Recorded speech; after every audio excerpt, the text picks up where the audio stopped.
O sangue de Abel nunca secou verdadeiramente. Ele se infiltrou nas raízes da história e alimentou uma árvore de frutos amargos. 10 gerações se passaram desde o primeiro exílio no Éden, e a humanidade não apenas aprendeu a sobreviver fora do santuário, ela aprendeu a dominar a escuridão. O que começou com um golpe de pedra em um campo isolado, transformou-se em uma arquitetura global de terror. A linhagem de Caim não se limitou a vagar. Eles construíram. Ergueram muros monumentais que desafiavam o horizonte e forjaram metais que separavam a alma do corpo.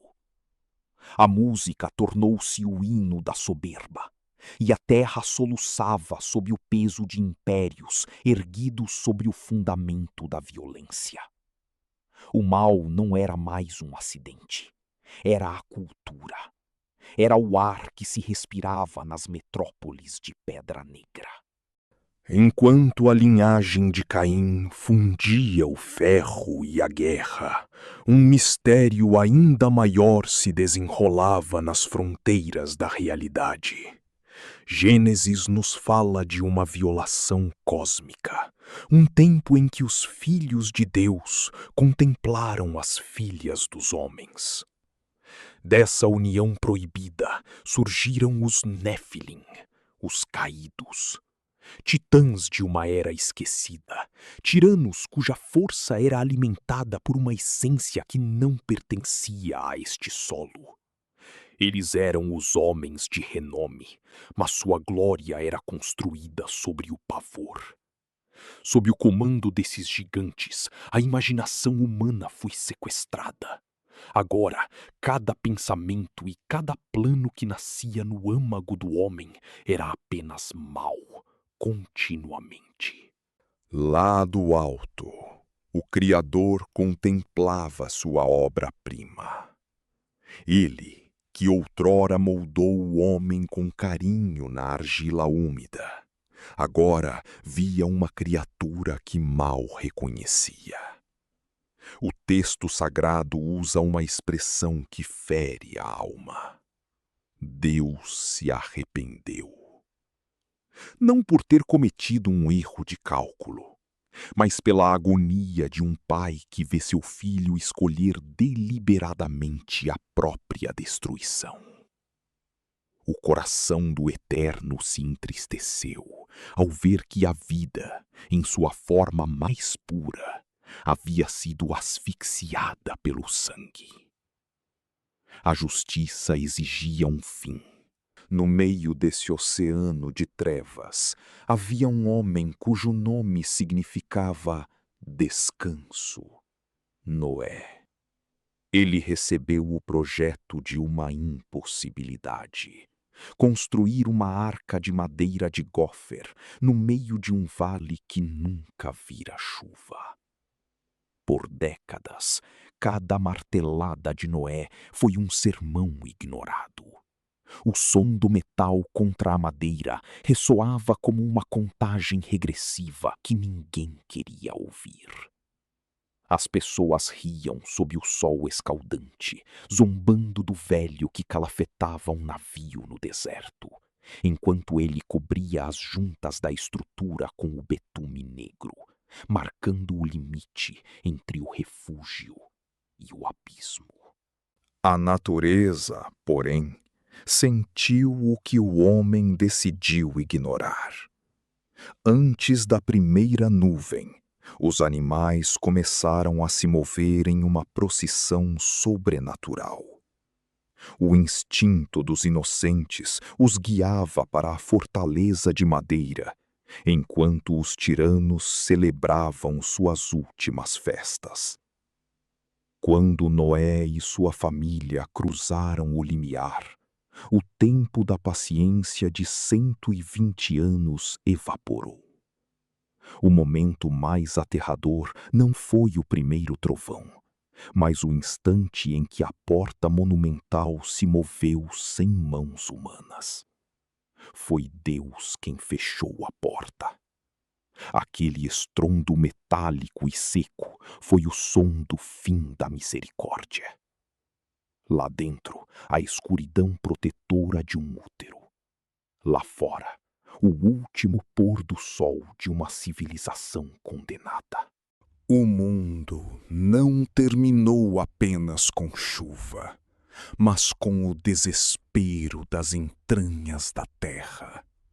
As fontes do grande abismo se romperam. Imagine as placas tectônicas se rasgando como tecido. Jatos de água oceânica e magma disparando quilômetros contra o céu. As janelas do firmamento se abriram em cataratas infinitas. Cidades que desafiavam o céu foram engolidas em minutos, não apenas pela água que caía, mas pelo oceano que subia do centro do mundo. O pânico transformou-se em silêncio. Aqueles que riram da arca agora batiam em madeira selada por Deus, enquanto o solo sob seus pés se tornava líquido. O planeta estava sendo purificado com lágrimas de fúria. 40 dias e 40 noites de um caos ininterrupto. O topo das montanhas, a última defesa dos sobreviventes, foi devorado pelas ondas. A arca era agora o único ponto de vida em um planeta transformado em um túmulo de água. Lá dentro, o som da chuva no teto era como 1.000.000 de tambores anunciando o funeral da humanidade. 120 dias as águas prevaleceram, até que Deus se lembrou de Noé.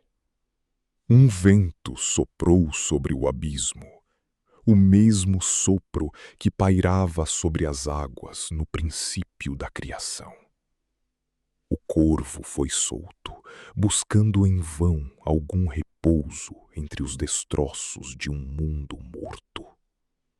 Depois, a pomba retornou com o ramo de oliveira, o sinal verde de que a maldição estava baixando. O mundo estava limpo, mas estava vazio. Quando a porta finalmente se abriu, Noé pisou em um solo que ele não reconhecia. O ar era diferente, o céu tinha uma nova cor, e o silêncio era interrompido apenas pelo som do altar que ele apressou-se em construir. O primeiro cheiro que subiu ao novo céu foi o do sacrifício.